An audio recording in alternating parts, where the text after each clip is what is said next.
বিশ্বকাপ এখনো শুরু হয়নি, কিন্তু চমক ঠিকই শুরু হয়ে গেছে। ফ্রান্স, যারা গেল বিশ্বকাপের ফাইনালিস্ট, ওদেরকে হারিয়ে দিয়েছে আইভরি কোস্ট। 2-1 গোলে ব্যবধানে ফ্রান্স আইভরি কোস্টের কাছে হেরেছে। আইভরি কোস্ট যারা আফ্রিকার একটি দল, খুব বেশি শক্তিশালী দল না, কিন্তু তারা কিন্তু এবছরের বিশ্বকাপে খেলছে। সেই দলের সাথে কিন্তু ফ্রান্স হেরে গেছে। স্পেনও জিততে পারেনি, তারা ইরাকের সাথে কিন্তু 1-1 গোলে ড্র করেছে। ইরাক, যারা কিন্তু যুদ্ধ বিধ্বস্ত একটা দেশ, ফুটবলের অবকাঠামো বলতে কিছুই নেই, এক প্রকার ধ্বংস, সেই দেশ 2026 বিশ্বকাপে কিন্তু অনেক চড়াই উতরাই পেরিয়ে জায়গা করে নিয়েছে, যেটা অনেক বেশি সারপ্রাইজ ছিল।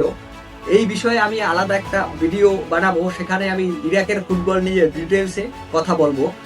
সেই ইরাকের সাথে কিন্তু স্পেন 1-1 গোলে ড্র করেছে। ইরাক কিন্তু ঠিকই স্পেনকে রুখে দিয়েছে।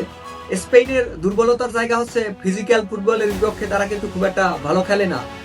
বিশ্বকাপে কিন্তু বরাবরই ফিজিক্যাল ফুটবল একটা জায়গা আছে, সেখানে ল্যাটিন এবং আফ্রিকার দলগুলো ফিজিক্যাল ফুটবল খেলতে ভালোবাসে। সো স্পেনের জন্য সহজ হবে না এই ফিজিক্যাল ফুটবলটাকে ট্যাকেল করা।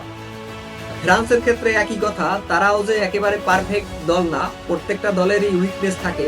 পারফেক্ট দল বলতে কিছুই হয় না, তাদের উইকনেস আছে তাদের মিডফিল্ডের ডেপথ কম, এবং মিডফিল্ড যে অত বেশি শক্তিশালী সেটাও না, তাদের মিডফিল্ডের একটা দুর্বলতা আছে। নেদারল্যান্ডস কিন্তু আলজেরিয়ার কাছে হেরে গেছে, যে আলজেরিয়া আর্জেন্টিনার গ্রুপ সঙ্গী। অনেকে তো মনে করছে আর্জেন্টিনার যে গ্রুপ সেটা অনেক সহজ, কিন্তু সেই আলজেরিয়া যখন নেদারল্যান্ডসকে হারিয়ে দেয়, এটা প্রমাণ করে যে প্রত্যেকটা দল চ্যালেঞ্জ জানানোর জন্য প্রস্তুত। ছোট দলকে এখন ছোট দল হিসেবে দেখা যাবে না, তারা বিশ্বকাপে কিন্তু লড়াই করবে, বড় দলকে তারা সারপ্রাইজ দেওয়ার চেষ্টা করবে। তোমাদের কি মনে হয় এর ভিতরে সবচেয়ে বড় অঘটন কোনটা, জানাতে পারো।